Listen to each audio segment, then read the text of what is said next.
This calligraphy right here was done by a 10th degree grandmaster at the birthplace of karate. And that calligraphy over there was done by another grandmaster from Okinawa. And the reason is because karate is just like calligraphy, and there are 3 steps that you need to become an expert at it. Today, you're going to learn what those 3 steps are and how you can master karate through the art of calligraphy. Check it out.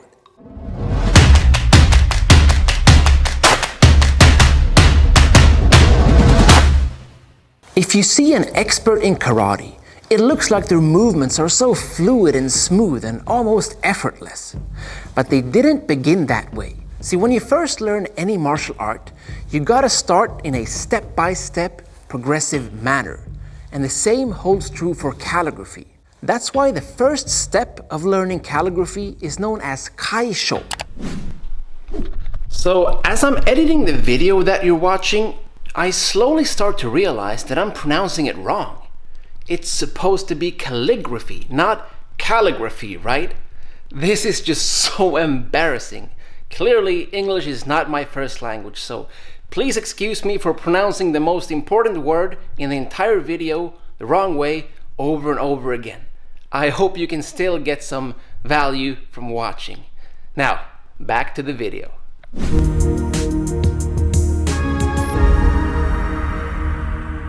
Kaisho literally means the correct way of drawing the characters. This is what the character for hand, or te, looks like in the Kaisho script.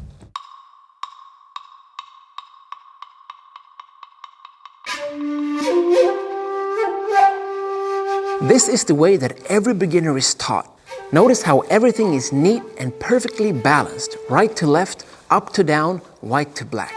The correct strokes in the correct order in the correct direction. This is the same way that you would learn karate from the beginning, by following all of the lines in the correct order of execution, leaving no wiggle room for personal creativity.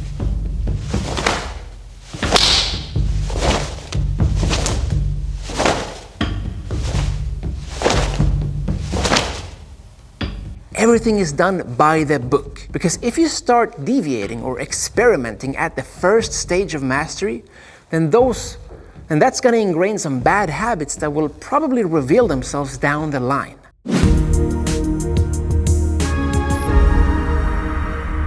Once you've mastered the basic strokes, you can move on to the next stage, known as Gyosho, which is kind of a semi-cursive script. This is where you start blurring the lines between straight and circular. Again, here's how the character for hand would look like written in the Gyosho script.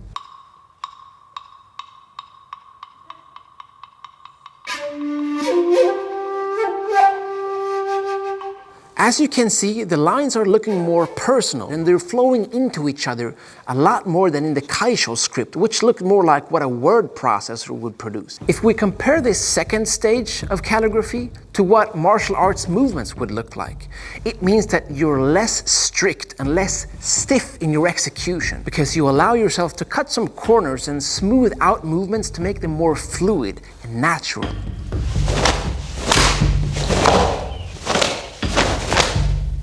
Unfortunately, a lot of people get stuck in the previous stage because they're so fixed on doing everything by the book and never allow themselves to express their own creativity enough.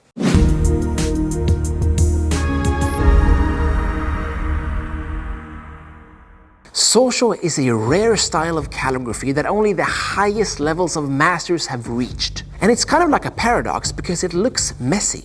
It looks like what a beginner would produce, somebody who doesn't really know how to make neat and nice characters. But that's because you don't know what you're looking at, because you're not high enough level yourself to see the essence of the characters. For the third time, this is what the character for hand would look like in the Sosho script. The cool thing about Sosho is that the brush almost never leaves the paper. Even though you need several strokes to draw a character, it's all done in one instantaneous stroke when you're a master of the social script. Now, I gotta be honest, even though I studied Japanese at two universities and lived in Okinawa, I can almost never read something that is done in the social style of calligraphy because it is so advanced. And of course, the exact same thing applies to the martial arts. Looking at somebody performing karate movements in the Sosho style almost seems sloppy, as if they don't really know what they're doing. But that's because they actually know what they're doing beneath the surface, the principles underlying the aesthetic exterior. A martial arts expert at this level has developed the capacity to compress 5, 6, or 7 movements into one fluid motion, just like that brush that never leaves the paper.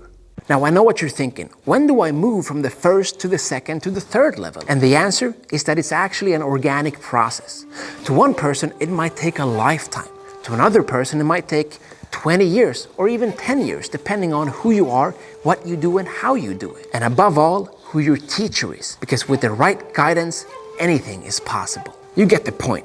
Now, check out some of my other videos if you want even more insights into how to develop yourself further in your martial arts journey in general or karate in specific. Thank you so much for watching. Train hard, good luck, and have fun.